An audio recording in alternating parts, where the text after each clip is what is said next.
Hey folks, it's Katie Martin Lightfoot from Texas Counts. Thank you so much for joining us today. We are very excited to kick off the Texas Counts road trip in East Texas and the Gulf Coast. We just opened up our the webinar and we're about to get this going on Facebook Live. So we are so excited to have you. We will be getting started in just a minute or two. So thanks again for joining us and we'll get started shortly.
All right, friends, I think we are officially live on Facebook, which is very exciting.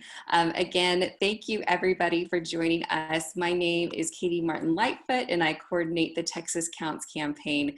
We are so excited to kick off our Texas Counts virtual road trip in East Texas and the Gulf Coast today.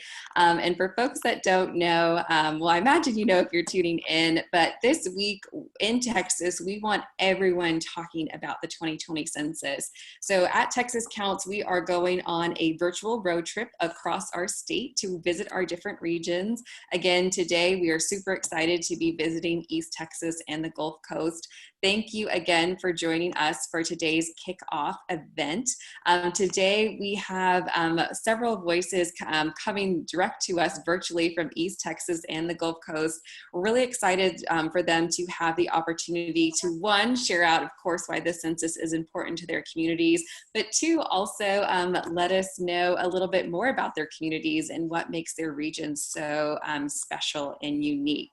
In terms of our agenda for today, we are going to go through our amazing list of speakers. If you do have any questions or comments, if you are joining us via Zoom, please feel free, of course, to use that Q&A box and we will get to your questions at the end of today's kickoff event.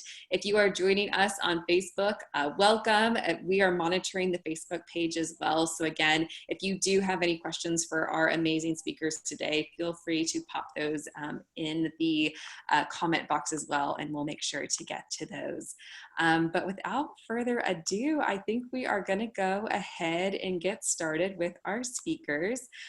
First up, really excited to introduce Dr. Jennifer Edwards from Tarleton University. She is a census champion, really leading amazing efforts up in Northeast Texas. And so excited to have her on the call today. And so I'm going to pass it over to Dr. Edwards to kick us off. Well, thank you so much for the opportunity. We in East Texas, especially Northeast Texas, are so excited about promoting the census.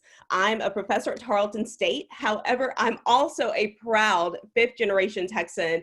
My family has been in the East Texas community for a very long time. So I know exactly how rich East Texas is, rich in resources, but the census can help us get additional resources. So East Texas is rich with so many natural resources. So as you walk around East Texas, and as you can see in my background, we spent yesterday walking on one of the trails funded by the Texas Forest Service, but in Panola County. But we have so many natural resources, from timber to oil to natural gas, and amazing educators. Also, one thing that we are especially proud of, we love football. We love football, especially in Rusk, Shelby, and also Panola County. But we're also seeking increased access to federal, state, and governmental resources to help us live, learn, and also thrive in the East Texas region. Many Northeast Texans do not realize the importance of the census, and the Northeast Texas Counts initiative is striving to help educate our community about the importance of being counted. Northeast Texas is home to some of the first settlers of Texas, and we have the only, and this is something that many of you may not know, we have the only international boundary marker in the nation in Panola County. So Panola County and Shelby and also Rusk are also home to a lot of Texas parks as well. So we have Martin Creek Lake State Park. We also have many other natural resources where you can enjoy the beauty of East Texas, one of the most beautiful parts of Texas, in my opinion. The Northeast Texas area also has one-of-a-kind experiences for all ages. Even our regional cities such as Marshall and Tyler and Longview and Nacogdoches, they offer an amazing glimpse into the unique experiences, festivals, and museums that we have in our area. If you haven't heard of it, I've also been very fortunate to attend the big festival in Center Texas, and it's called the Poultry Festival. It is amazing, and I've never seen so many people excited about poultry in my life. But experience East Texas today, experience Texas throughout the week. And today I encourage all of you to discover the amazing experiences that East Texas and our entire state has to offer. But as you walk around and you experience these amazing things that East Texas has to offer, also think about how those can be enhanced by the simple 10-minute completion of the census. And so I'm excited about the opportunity Texas Counts, and also I'm excited to hear what the other speakers have to offer today. Thank you so much. Amazing. Thank you so much, Dr. Edwards, for sharing out about what makes Northeast Texas so special. Now I want to pass it over to our friends out in Deep East Texas. I'm really excited to introduce Ansel Bradshaw from the Deep East Texas Council of Governments to share a little bit about what's going on out in Deep East Texas. Well, good morning and welcome to Deep East Texas. I'm Ansel Bradshaw, County Coordinator for Houston County. Houston County is the oldest county in the state of Texas under the Republic of Texas. On Friday, June the 12th, we celebrated our 183rd birthday. And of course, you can tell I have on Davy Crockett's attire this morning. And, just celebrating Crockett, Houston County. And just how about a little background music of Davy Crockett to get things started this morning from Crockett. Thank you to my assistant, Miss Katie, here back at the house. But, when you look at Deep East Texas, you look at rural counties, our two biggest industries in Houston County is cattle and timber. Both of those are very dependent upon rain. And when we don't have a lot of rain, it certainly hurts our economy. And when you talk about different events in Houston County, we have Christmas in Crockett, which is one of the largest arts and crafts festivals in East Texas. We have the annual Peanut Festival, which will be celebrating their 75th annual Peanut Festival. It lasts 3 days from October the 17th to October the 19th. That Christmas in Crockett is always the Saturday before Thanksgiving. And the community just a little bit south of Crockett, Lovelady, they have the annual Lovelady Love Fest, which is the second Saturday in February. We have a wonderful organization called Piney Woods Fine Arts Association. They will be celebrating their 30th anniversary of bringing top quality entertainment to Houston County. Now I want to shift a little bit and reach out to the folks that's watching this morning as to how important the census is. Whether you're aware of it or not, for every person that is not counted, your community, your city, and your county could lose up to $1,500 per person that is not counted. And when you think about that, if you had a family of 4, that's $6,000. So please take the time, take 5 minutes, dial the toll-free number of 844-330-2020, log on to 2020census.gov, and take the time and make the effort to impact your community, your city, and your county. When you look at our schools, all of our school districts have been changed up. It's been flipped upside down due to the pandemic and the COVID-19. I serve on the Board of Trustees for Crockett Independent School District, and I know how important it is to pass out those meals to those students to make sure that they get fed. The census plays a big role in that as to how much money comes back into our district. We gave out over 20,000 meals at Crockett Independent School District.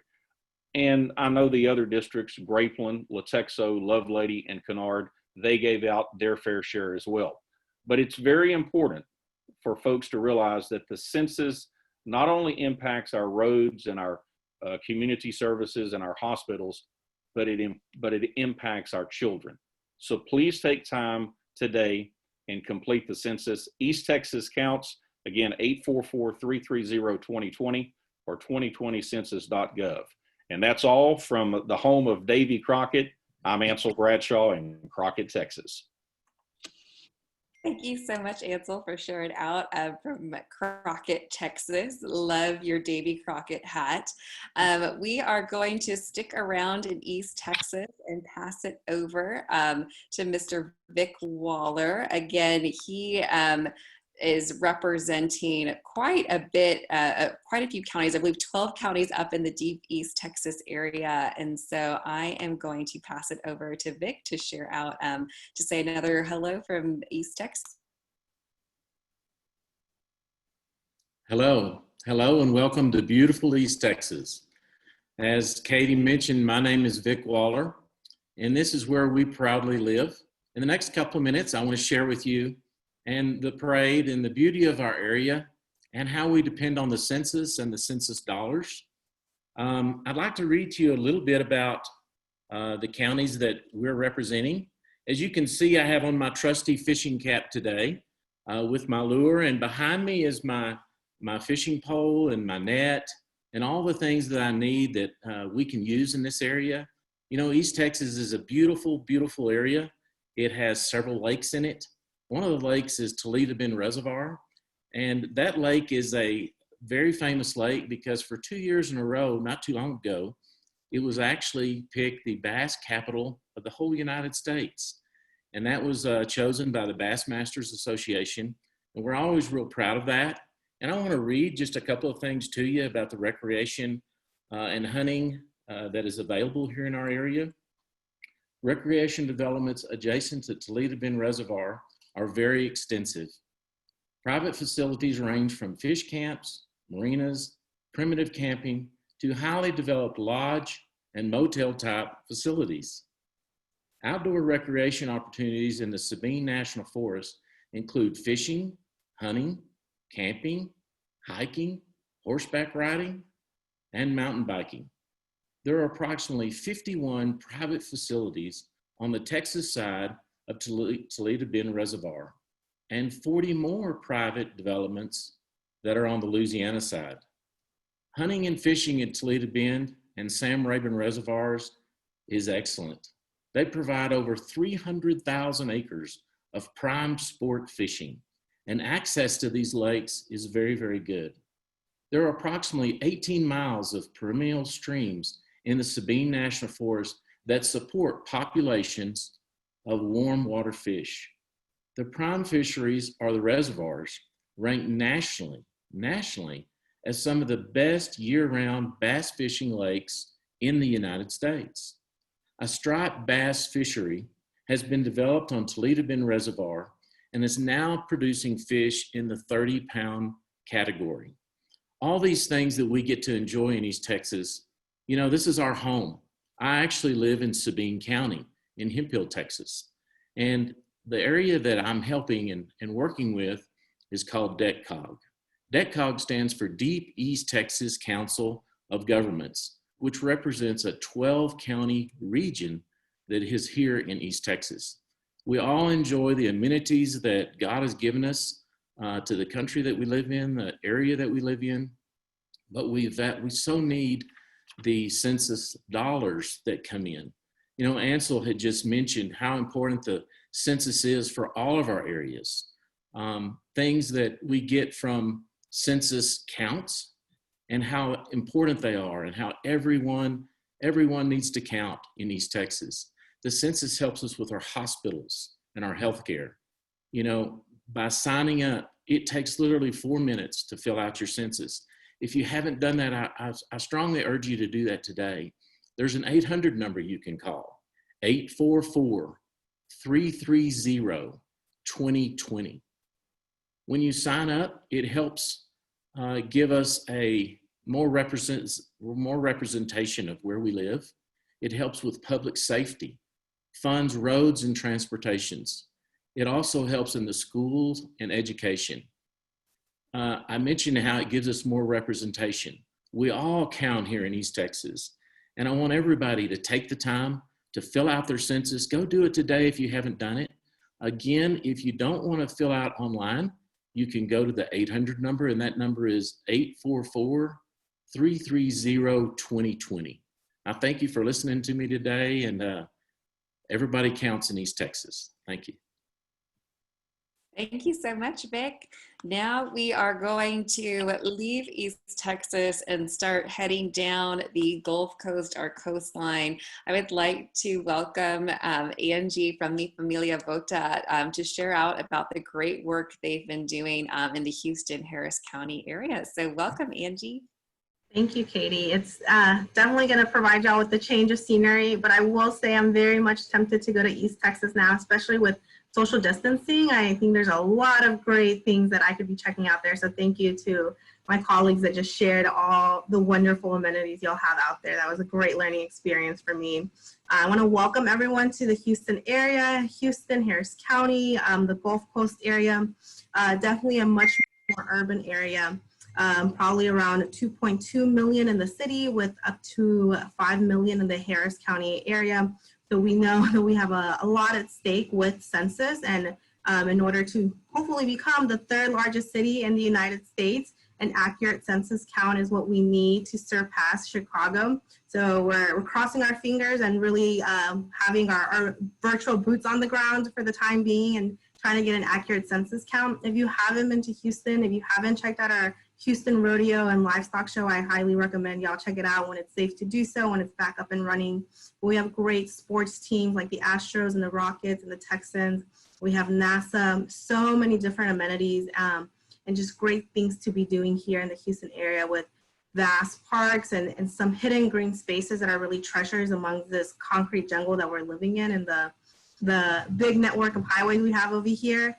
So I highly encourage you guys to come give us a visit when you get a chance. And Houstonians are very proud of their city, and we love our city and everything it has to offer. And in order to make sure that we're not just surviving in this concrete jungle, that we're really thriving, an accurate census count is what it would take. And Mi Familia Vota, our target community and the people that we're engaging, we're focusing on the Latinx community and the immigrant communities.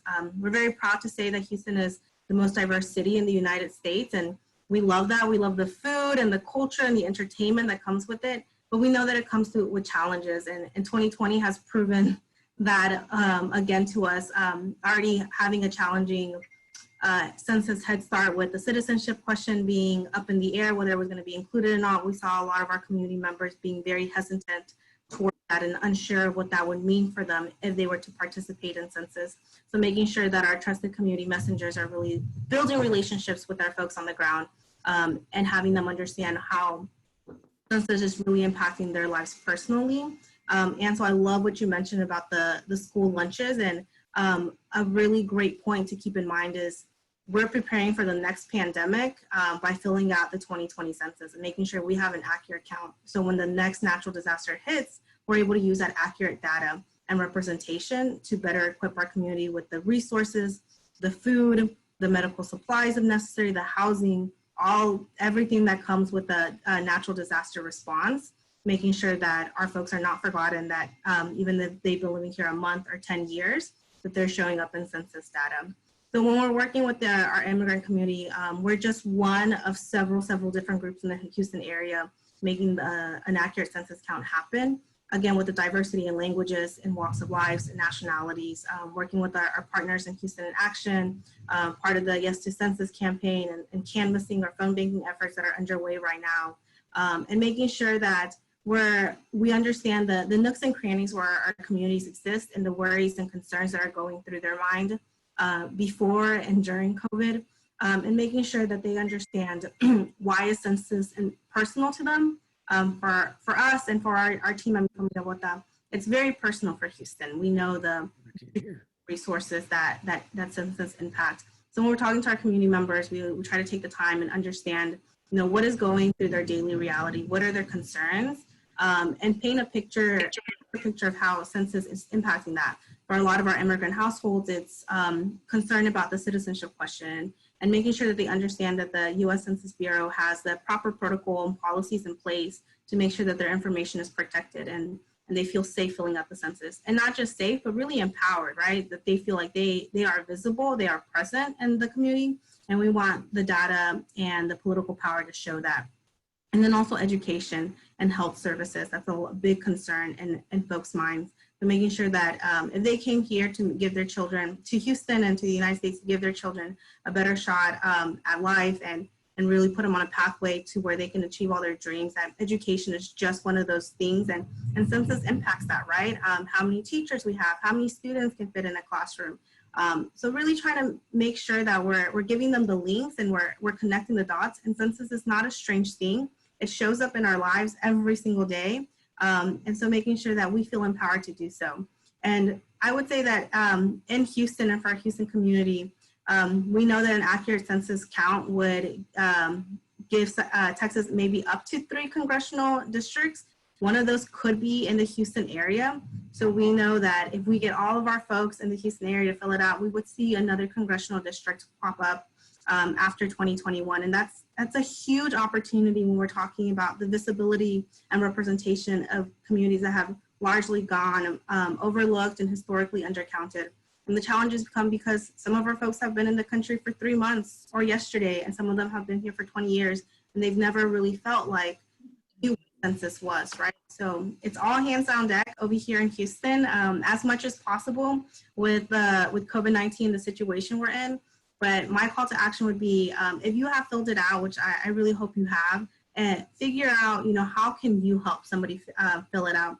Go through your phone list, try to think of maybe who is not as engaged as I am and just needs a subtle reminder from me, a text saying, hey, have you filled out Texas? I've done it. And I was surprised to see how many people have been like, you know what, it just was not on my radar. With a million things happening right now, we have to be forgiving of our neighbors, and maybe this is just not on our radar. They just need a friendly reminder. And I'll just say one last note that we have found very uplifting and inspiring.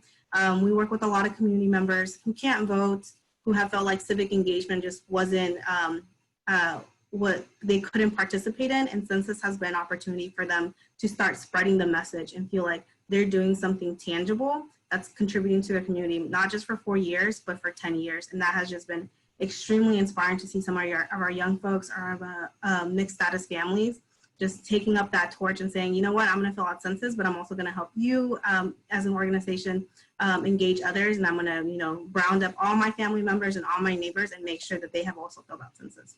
Thank you. Amazing. Thank you, Angie, so much for sharing out and the amazing work that y'all are doing in Houston and Harris County. Now I want to pass it over to another guest from Houston. You might know Aaron Flores as kind of the brains of our operations behind, in addition with Robin from Bibliosol, our Texas Counts Communications. But Aaron is also a proud resident of the Houston Heights neighborhood and is an everyday organizer. So really excited to allow Aaron to share out about why the census is important to him and his community. Thank you, Katie. So thank you to everybody for being here and for watching today. The one thing that has really struck me this census year, I'm from Houston, born and raised in Houston, and it's really, I think this is our opportunity to tell the story finally of just how diverse Houston is in a way that's going to be reflected in our representation over the next 10 years. So I grew up in Houston. I was born in an area called Aldine.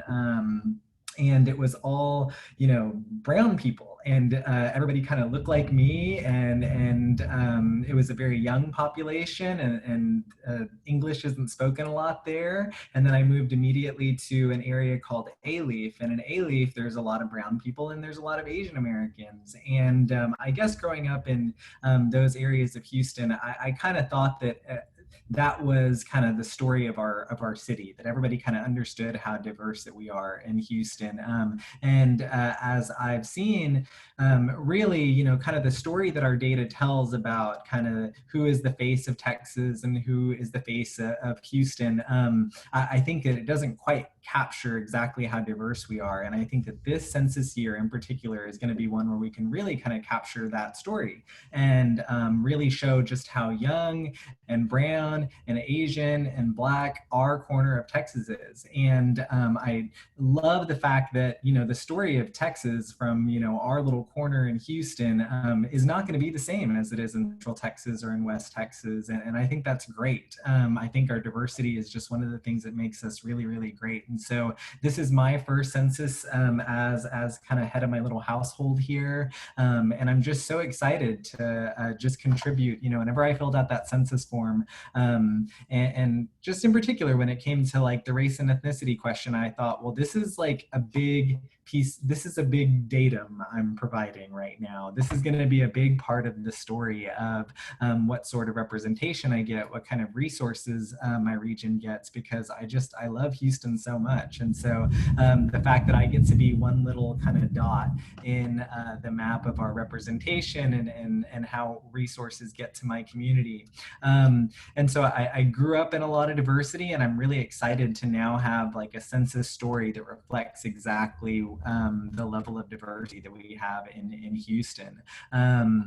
Now, today, I live in an area called the Houston Heights, and unlike the areas where I grew up, then the people in my neighborhood don't really look like me. And so it's important to me to kind of show, we're a very active neighborhood here, and we have a lot of civic pride just for this neighborhood. And so I'm really excited to do that same thing and just contribute one little number of someone who is a part of this neighborhood, very active in this neighborhood, and makes up the broader story of that neighborhood. And so, it's always nice to just kind of take a step back, and we work in the census every day. And so it's nice to just think about the bigger picture of that, is to have data over the next 10 years that are going to reflect maybe not everybody in the area, but provide a really important data point for kind of the face of Houston, and just showing that we're super, super diverse here. So I'm very, very excited about everything that we have in store for the rest of the day. And I'm sure all of us have completed the census. And so I think that the real work for us is just making sure that everyone we know is now kind of passing the message along. And so you may have seen on our social media, we put out a set of boots, and it's our Texas two-step.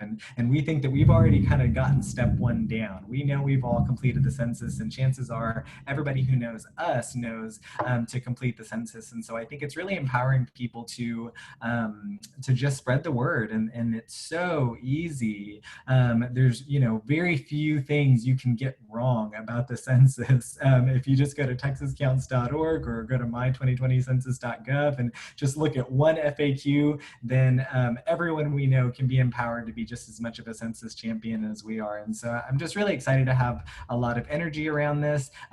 Last thing I'll say is I came back to Texas for the virtual road trip, even though it's a virtual road trip, and I'm spending some of the summer.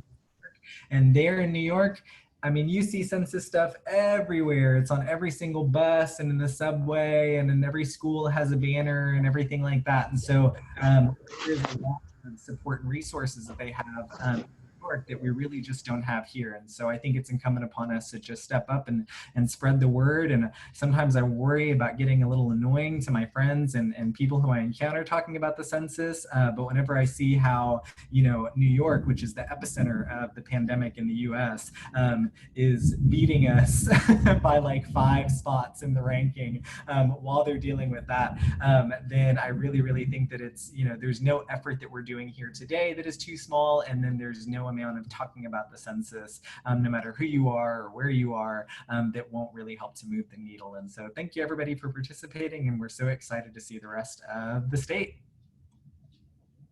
Thank you so much, Erin, for sharing out. And I hope our friends in Houston, Harris, and the Gulf Coast are safe. I know that there is a couple of thunderstorms that are rolling through, so stay safe, everybody.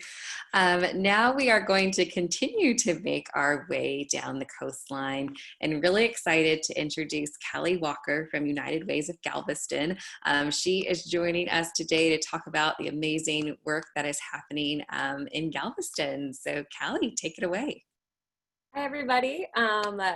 Like Katie just said, I'm here from Galveston today. Also, I have my Galveston painted census. With our proximity to Houston, we might be a small community, but we are so lucky to benefit from the resources in Houston. So I'm using the Yes to Census logo, which was provided from our Houston in Action partners. Their team has done a great job of putting a lot of really great materials together, and we've definitely been sharing those throughout our community. So I wanted to start with, you know, obviously we're known for being a tourist town, and I think people are always surprised when they hear the actual number of residents that live here. And I am an islander by choice, but also it's a very popular term if you're born on the island, and we're very proud to live here, whether you chose to live here or you're born here. But we have a lot of pride in our island. So just some quick information about Galveston if you've never visited, or maybe just some things you don't know. Galveston is widely known for 32 miles of beautiful beaches. And if you've seen the news over the past year or two, we do get blue water and it's beautiful. And I could never live anywhere but the coast now that I've lived on Galveston Island for about 7 years is how long I've personally been here. I'm originally from the Houston area, so I've grown up in Galveston on and off for a very long time. We are known for Moody Gardens. We have a Schlitterbahn water park here, the historic Pleasure Pier, but we also, one of the hidden treasures, we have Galveston Island State Park, which is actually not too far from where I live, and it's beautiful. We've got a beachside and a bayside, and it's extremely popular if you enjoy birding.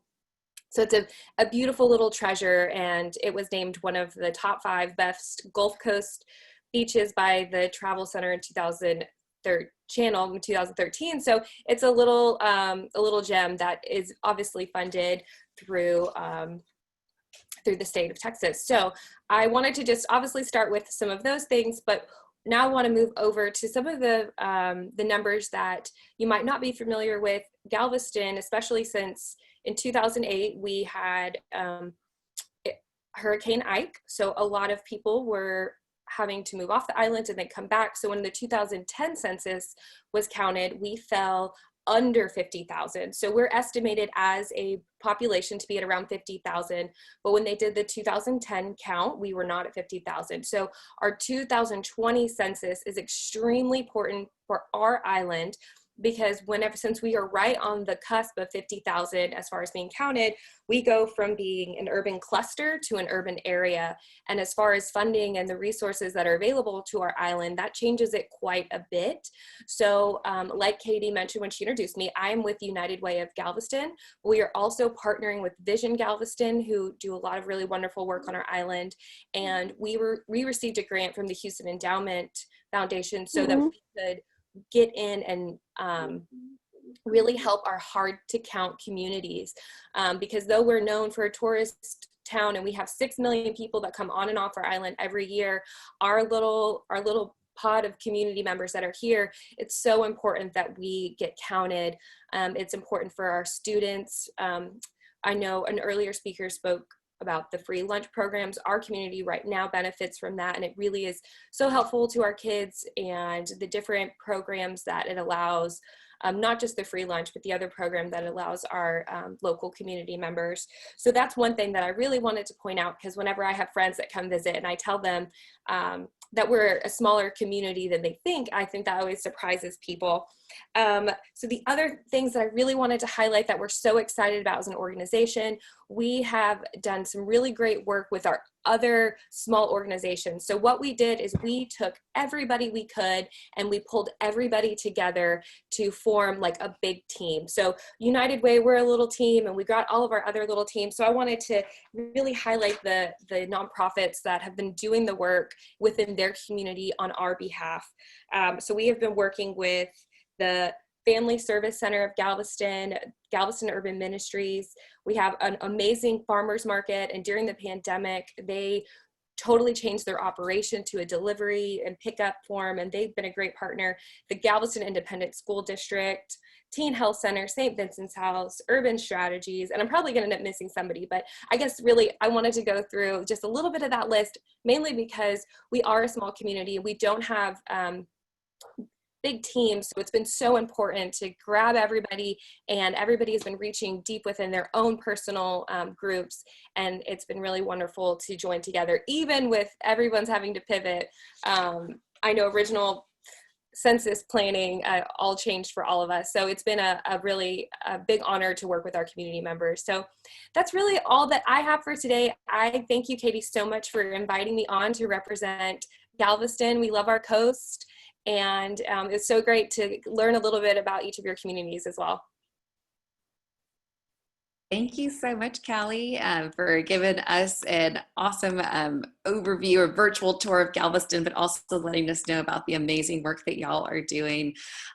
We actually are doing a little turnaround in our road trip, and we're actually heading back to Harris County. Really excited to have Marissa from the Houston Food Bank to talk a little bit about the great work they've been doing. They have a really amazing hybrid canvassing effort that they've been leading with folks that are coming to get that emergency food assistance. So really excited to have Marissa join us, and I will pass it over to you. Hi everyone, my name is Marissa Lorena, and the pronouns are she, her, hers. And I'm with the Houston Food Bank. I'm the current census coordinator, and some of the work I've been doing has been at our food distribution sites, our super sites, where we serve an average of about 5,000 families every time we have our super sites. So I'm just gonna give a rundown of some of the things we do. I have an average team of about 9 volunteers, and we go and canvass those really long lines that I'm sure that some of you have seen in the news. We canvass them. There are drive-up lines. A team of volunteers is first checked with our temperature checkers. So safety is our #1 priority, right? We offer gloves, masks if you do not have one, and then we send out our volunteers to go canvass the lines. We first start by asking the families in the car, hi, I'm a volunteer with Houston Food Bank. Have you filled out your 2020 census yet? The answer is one of two things. Yes, I already have. We applaud them. We tell them, great. Thumbs up. We're really great that you participated in this very important process. And if they said no, we try to tell them, hey, it's going to take about 10 to 15 minutes. We're here to guide you every step of the way, and we're here to help you answer any questions you have about the census. And so if it is a no, we like I said, we guide them to the first step of the process all the way to the confirmation page. And if not, let's say they don't want to do it at the time. Well, our canvassers are equipped with clipboards, and on the back is a QR code. So we have them take a picture of the QR code and of the website for my2020census.gov. And again, if they say no, we ask, well, can I have your name and number so we can follow up with you for a potential phone bank in July? So we do the same process for our drive-up line as well as we do it for our walk-up line. And it's been really great so far. We have had over 90 completions. So this is tracked by giving out U.S. Census Bureau bags to those who fill it out in line. And it's been really great so far. We've had a really great turnout. Our call to action is we really need volunteers still. And we're going to be expanding this process to other super sites in the next week. Amazing. Thank you, Marissa. And again, I think this just highlights how creative census champions have been across the state of knowing that we are dealing in really hard times with the pandemic happening and how folks are able to adjust and get our families filling out the census. So thank you so much, Marissa, for sharing out about your amazing work in the Houston-Harris County area. Now we are going to switch gears. If you tune in to our Texas Counts weekly update, Dr. Lila Valencia is a name that you know. She, on a weekly basis, shares out how Texas is doing in terms of self-response. And today she's going to localize that data and share out exactly how we are doing in the Gulf Coast, East Texas area. And so she's got her numbers with her, and I'm going to pass it over to Dr. Valencia to talk about the self-response rates in East Texas and the Gulf Coast. Good morning, everyone. Can you hear me, Katie? Yes. Okay, great. It's a pleasure to join you this morning for this great conversation on the many ways that the census and census funding impacts and benefits your very many communities. I'd like to thank Texas Counts also for putting this event together. It's a great way to really draw attention to how important the census is to the state of Texas. As you can imagine, census figures are very central to the work that we do at the Texas Demographic Center. For those of you who don't know, we produce population estimates and projections for the state and its 254 counties. The decennial count, right now we've been using the 2010 decennial count, but the decennial count forms the basis, the baseline for those estimates and projections. And so when we don't have an accurate baseline, it becomes very challenging to be able to produce estimates and projections that truly reflect the lived experience that you're having in your corner of the state. And so the decennial census is very important for us statistically and for the data that we provide to you to be able to plan. And so what I'm going to do today is very simply cover the self-response rates that we've been seeing come in from the 2020 census. So this looks at the percentage of households that have returned their census or responded to the census online, by phone, or through their paper form by mail.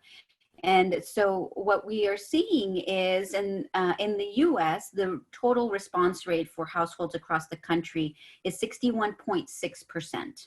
In Texas, by comparison, we're at 56.3%. So we're a full 5 percentage points behind the US in terms of response rate.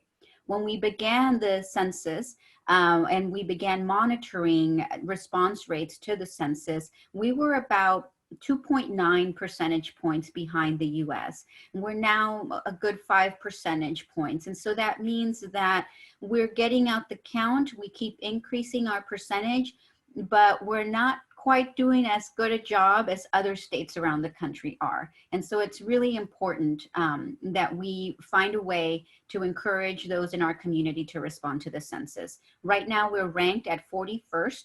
And we know we can do better than that. For instance, so if we look at the top 5 counties, these are the counties in the Gulf Coast and East Texas that have been performing the highest.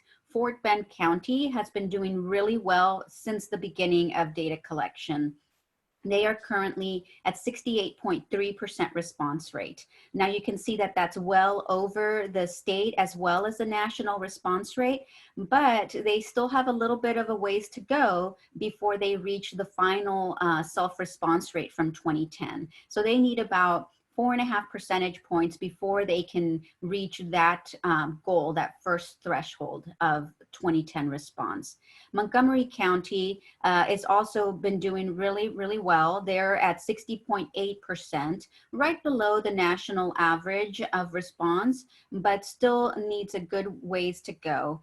And so you know, Fort Bend and Montgomery County are both suburban counties of the Houston area, and they're very diverse counties. A lot of populations of people of color, a lot of different languages spoken in these areas. As it was mentioned earlier, this is the most racially diverse area of the country. Fourth largest city in Houston, right in Harris County, and in parts of these suburban counties.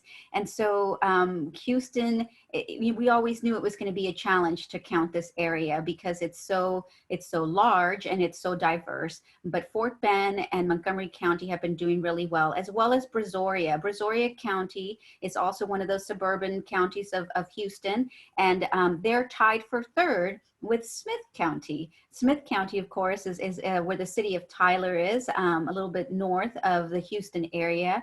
And they are tied right now with Brazoria County at 57.8%. And you can see that they still have a little bit of a ways to go before they can reach that 2010 goal or self-response from 2010. And then Hopkins rounds out our top 5 with 56.9% response rate. Again, they have a good ways to go before they can reach that 2010 mark. And now I'll focus a little bit on the counties that are really, that we're having a bigger challenge sort of getting out the count.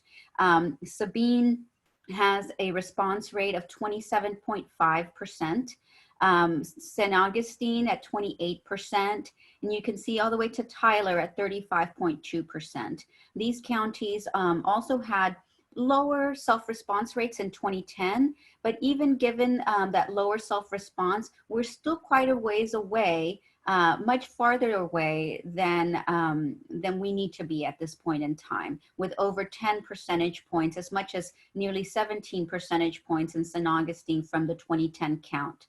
One of the things that these counties have in common is that they have large percentages of what's referred to as update leave households in their area. And update leave, just as a reminder, is a part of the program of the U.S. Census Bureau that involves the actual physical delivery of a census packet to these households. These individual households are either in very rural areas where they don't get regular mail. They may be in an area where there's a lot of P.O. boxes. And so it requires that the Census Bureau send out people to physically drop off census packets in these areas. Now, another thing about these counties is that some of them have between, I think it's like between 30% to 55% of their households are in the update leave operations. And the thing is that COVID-19 really affected the field operations, including update leave, when the Census Bureau had to suspend its field operations. And so many of these households in these counties are just now getting their census packets. This is the first time that they are actually receiving communication from the Census Bureau. We've been talking about the decennial census since before April 1st, right? Leading up to April 1st, we were encouraging everybody, but the households in these particular counties are just now receiving that communication from the Census Bureau. And so while we're a little bit behind in these areas, this is a prime time, a prime opportunity to really encourage everyone who's living in these counties to participate in the census. And I love all of the reasons that all of you have shared about why it's so important to you, from the Sabine Preserve to, being one of the best spots in the country for bass fishing, all of these incredible natural spaces and beautiful green spaces that our state has to offer, to so many of the large programs like the food bank in the Houston area and the Galveston area, to emergency response funding for things like hurricanes and, you know, severe storms. And so we understand how important the decennial census is to this region of the state for very unique reasons, and then for other parts of the state. And so we really want to encourage everyone to help us boost those numbers so that you're able to get the resources that your communities need to be able to have those funds and those resources for the next decade. And so, Katie, that's sort of what I have for today. Thank you again for putting this together. It's been a great conversation. I've really enjoyed being a part of it. Thank you so much, Dr. Valencia. And I feel like there's potentially a little bit of a competition brewing between some of these counties to see if we can get those self-response numbers up. Before we switch over, we do have another 10 or so minutes with this webinar with our Facebook Live, but I did want to just remind everybody that this week really is a call to action to have everyone in Texas talking about the 2020 census. And specifically today, we really need our Gulf Coast and East Texas friends talking about the census, promoting the census, whether that's you sending a text message out to your friends or doing some phone banking or posting on social media. As long as we are getting the message out there that the 2020 census is here, it's important to our communities, I really do think that we'll have an impact of getting our communities, our families to respond to the 2020 census.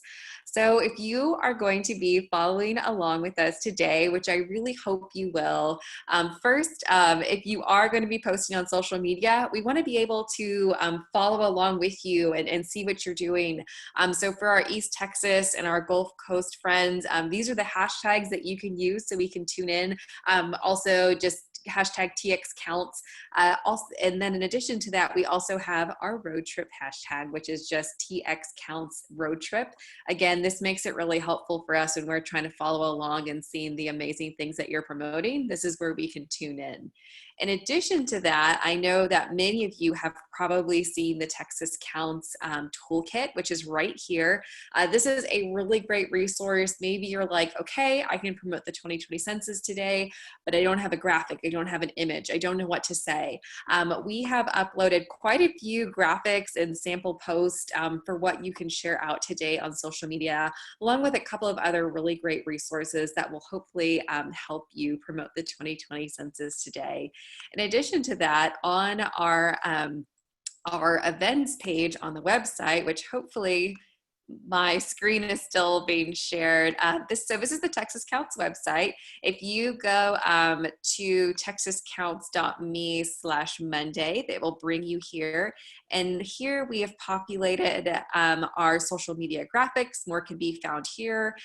We also have the most amazing videos coming out of East Texas that we will be amplifying today. I'm super excited to be sharing out these videos that came from our friends in East Texas. And if you are wanting to share these out as well, again, they are currently live on our website. They're fantastic. I encourage you to check those out. In addition to that, we have so many fun virtual events planned today. I know Dr. Edwards talked about their staycation that they're doing in Northeast Texas, so I highly encourage you to tune into that. Again, all of the events are on the events page on our website, and we will be promoting them through our social media channels as well. In Nacogdoches, we have J-Web Live this evening at 6 p.m. Local musician Jonathan Webster is going to be doing a performance and promoting the 2020 census. So very cool to check that out. We know some Baptist churches are going to be doing a census challenge right here. As you can see, there's distribution at food pantries. Nacogdoches is also doing a story time, a festival. There's this amazing mural in Houston, Harris County. And as you can see, I believe if we haven't gotten all the events uploaded, we're about to finish uploading those events. So throughout the course of the day, I highly encourage you just to be tuning into what's happening across the region here in East Texas and the Gulf Coast. And like I said, Texas Counts on all of our different social media channels will be promoting these amazing efforts happening across this region. And as you know, we are going, this is just our first stop in 5 stops that we'll be doing throughout the course of this week. Again, I just wanted to share this schedule with you briefly. This comes directly from our toolkit, which I shared the link for. And with that, I think that we do have a couple of minutes. And so if anyone does have any questions for our panelists, who were so amazing to join us today for today's kickoff event. So I'm going to pause there. I think we do have a couple of questions in, and hopefully our panelists, our speakers are willing and able to respond. One of the first questions I see is specifically for our census champions in more rural areas in Texas. And the question is around a better understanding of how you are able to get out the count in those more rural areas, and potentially what are some of those challenges you're experiencing, but also what are some victories in connecting with folks in more rural spaces in Texas? Well, I will speak up for some things that we've done in Houston County. I went to all of the school districts that have digital signs. 4 of the 5 school districts in our county have digital signs. I visited with the superintendent. We put a message up on those digital signs about how important it is to count and how important it is to do your census. I also work with the local media, newspapers, radio stations, to try to get out the message as well. And, you know, we have to think outside the box, because with COVID-19, we're unable to gather in large numbers. So we have to think, and how can we impact and how can we reach people? We had little inserts or little flyers that we put in the lunch kits that were passed out at the local school districts. So any way that we can get that message out, get the message out that East Texas counts, Katie, that's one of the things that I did in Houston County. Also wanted to kind of add to what Ansel just said. We were somewhat successful in putting messages out on water bills and electric bills through our electric co-op and through water companies. So that's also a good idea. Thanks y'all for sharing out. Those are great ideas. And as Lila mentioned, I know it gets hard when we're trying to get folks to count when the update leave operations are really just getting underway in some more of our rural communities. So looking forward to hearing about how your Get Out the Count efforts progress.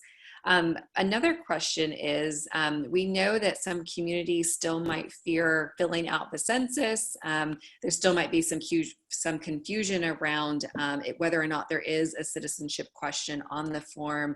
And so I wonder if any of our panelists could speak to how we're reaching our communities that might be fearful of completing the census questionnaire or think that there's a citizenship question on the form. I can start on that one. I would say it's a lot of reassurance, and we have found that they need to hear it from multiple people. So we're just one organization, one community member that's telling them that. So as much as to the extent that we can, getting as many community members talking about that there is no citizenship question, that they feel like they have filled out census in previous years and there were no repercussions, and that the benefits outweigh those preconceived false assumptions of the citizenship question. And then we also try to make sure that they understand that everyone should be filling it out, especially for our folks that live in mixed status households. It's not, oh, you fill it out for your children, but not for yourself, right? It's the entire family needs to be counted, the entire household needs to be counted, because we know that our community, like, they want to feel safe, so they're going to try to find those loopholes, right? And so just making sure that when we talk about our own personal experiences and how maybe some of our family members, myself included, have had some of those worries about it, but how we know that the Census Bureau is protecting our data, there is laws around it, there are policies around it, and almost giving a very informal know your rights around census.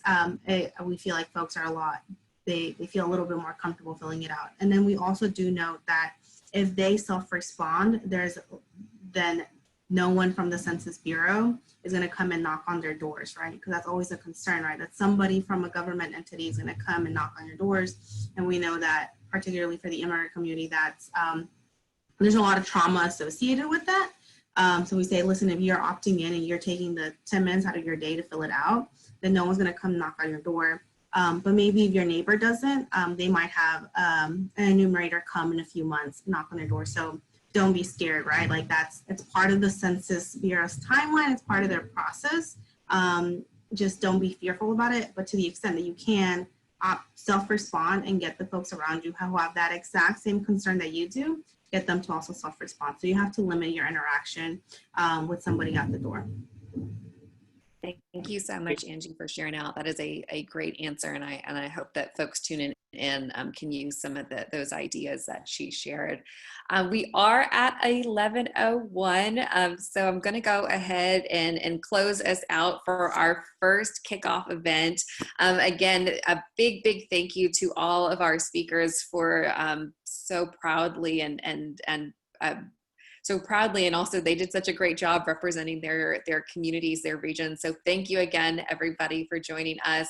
Of course, to everyone who tuned in via the Zoom or the Facebook Live, thanks for joining us today. As you know, again, we will be promoting the 2020 census all of this week. And so I really hope our Gulf Coast and East Texas friends will be doing lots of amplification today. And with that as well, I do know I am originally from Dallas, and I do know that North Texas and our Gulf Coast regions have a little bit of a rivalry between Dallas and Houston. And so I wonder if our Gulf Coast area can outpace the North Texas efforts that are happening in the North Texas area, to see who has that higher response rate. And similarly, our East Texas friends know that West Texas is with you in this competition to get that higher self-response rate. And so I wonder if we can get a little bit of a competition going between some of our regions in Texas. So again, thank you, everybody, for joining us today. We are so excited to be going on this virtual road trip with you. We are excited to see you at our virtual events that our friends are hosting throughout the course of the day. And yeah, if you need anything, let us know. But happy counting, and we'll be in touch soon. Bye, everybody. Thank you. Thank you. Bye-bye. Bye, all. Bye-bye. Thank you. Bye, everybody.